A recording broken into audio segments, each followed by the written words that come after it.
Hi there, welcome to BoomerTube's podcast, the place for baby boomers to come play with your own age group.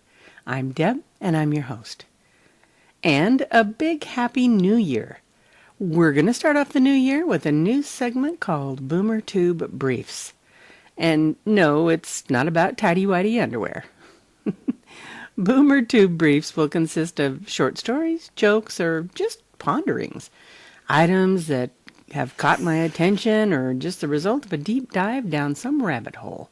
I have no idea where this is going to take us, but we'll find out together. We'll start off with a fun fact. During this week in 1950, Rudolph the Red-Nosed Reindeer was the #1 song on the U.S. pop charts. You know Dasher and Dancer and Prancer and Vixen because of the 1823 poem A Visit from St. Nicholas, also known as "'Twas the Night Before Christmas." But your knowledge of Rudolph, the most famous reindeer of all, comes courtesy of a department store copywriter named Robert L. May, May's songwriter brother-in-law who set his words to music, and the singing cowboy who made a household name of May's creation.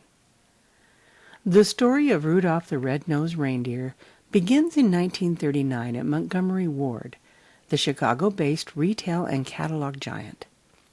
Seeking a cheaper holiday giveaway than the children's coloring books they had purchased and distributed in years past, Montgomery Ward asked its own marketing department to create a new and original Christmas storybook from scratch.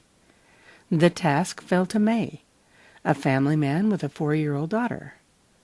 The story that May wrote was given away to more than 2 million Montgomery Ward customers in 1939.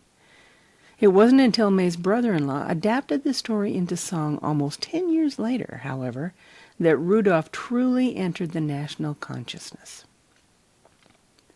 May's brother-in-law was a professional songwriter named Johnny Marks, best known for works like Rockin' Around the Christmas Tree and A Holly Jolly Christmas, in addition to Rudolph.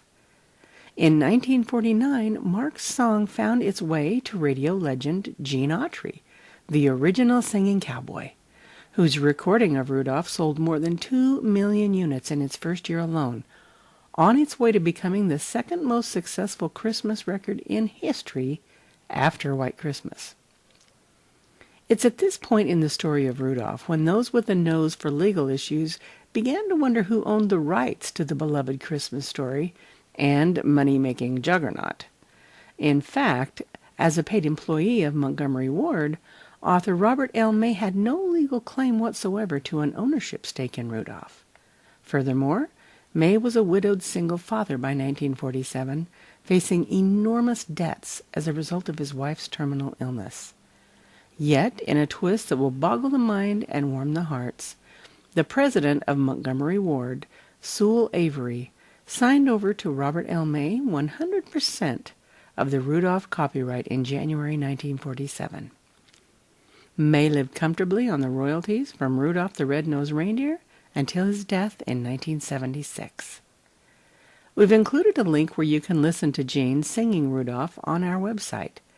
Just go to BoomerTube.com and click the link under Newest Podcast.